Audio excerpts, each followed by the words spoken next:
What's up, YouTube? I'm back with another video, and this time I'm covering a topic that I wanted to cover for quite some time. I mentioned it in my last video, which ultimately wasn't too popular based on the subject matter, but hopefully this one will resonate with more people, just because it affects everyone who ends up stacking. And in tonight's video, it's going to be about estate planning.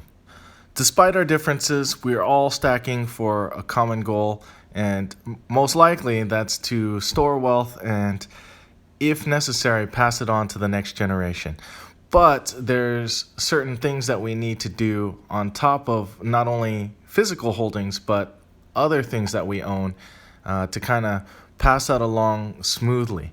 Otherwise, we go into what's called probate, where the state gets involved, and that's to prove a will. And if you don't have your estate planned out, it can cause a lot of problems, specifically with time, money, costing you money, because when you go through probate, the state takes a cut, and any potential family conflicts if things haven't been distributed equally, whatnot. Things can get complicated. So the more you plan ahead, the less complicated things are. And there are lots of ways to avoid probate if you talk to an estate planner. So for today's props, I'm going to bring out what we're stacking, or what I'm stacking and hoping to pass down.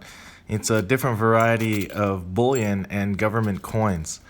This is one of those topics that's pretty taboo, and people generally don't like to talk about it, but I do want to cover it mainly because I had some family members pass away recently, and like I said in the last video, and it did cause some problems.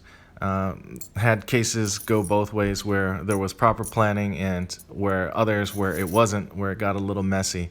So thought it would be useful for some of you out there, because I ended up going through this process myself and wanted to share some of it with you. So before I get started, I just want to mention that this is not legal advice. This is just what I went through. If you plan to do this for yourself, go ahead and get some professional help, some professional estate planning, because most of your assets are going to be complicated, and depending on what you have, you should have a professional look at it and break it down. I know when I went and talked to a lawyer, it was pretty overwhelming, and I had to go back and forth a couple of times just to kind of absorb it all. I should mention, I'm not that old, but should anything happen, I want to make sure that everything that I have goes to my family and stays in the family and doesn't go to the state. And doing this was an exercise to make sure that as little as possible goes to the state, and as much as possible it stays within the family. And these can also be updated in the future. I know it's a little bit morbid, but in reality, we all have to face our own mortality, and more planning is better than not planning at all and then having all of it get distributed by the state. So, to start off, it's going to be, are you going to set up a will or a trust? Now, there are different consequences to each, and usually it depends on the amount of assets that you have. So in California, it was recommended if you have anything over $150,000, you set up a trust, because anything over that amount in a will end up going to probate anyway. I know $150,000 sounds like a lot, but if you own a piece of property or have a house, it gets to that limit really fast. So plus any either physical assets, there are ways to kind of go around that. And I'm going to mention some easy things that you can do without having to go to a lawyer that you can just take care of. So the number one thing that we want to do is avoid probate.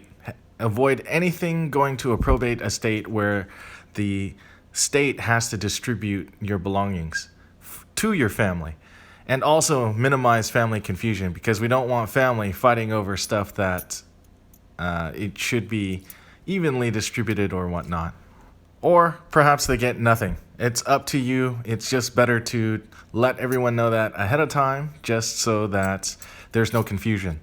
That way nobody fights for anything you have. One of those cases, one of the biggest cases right now, is Prince's estate, because his estate went into probate and his assets were worth something like $300 million, and 12 people trying to fight for all that.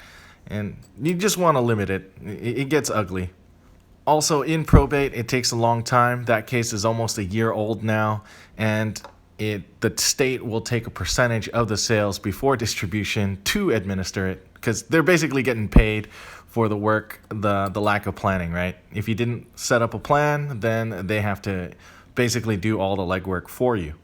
So I'm not going to go too deep into what you should have in your will or your trust, because that you should really discuss with a professional.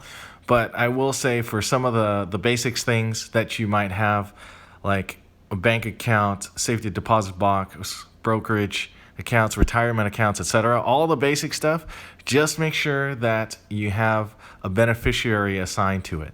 For these types of asset types, it's relatively easy. You just go to the bank, you just go to your brokerage, and you tell them that you want to add a beneficiary real quick, and you avoid probate just like that. The more complicated things is real estate, is the personal belongings. So that one you actually have to spell out. If you want to take it one step further, then you set up a trust, and then you transfer your property into the trust, where you assign yourself as a beneficiary along with your heirs. And basically, there's no lapse if something happens to you, and your heirs have immediate access to all the property.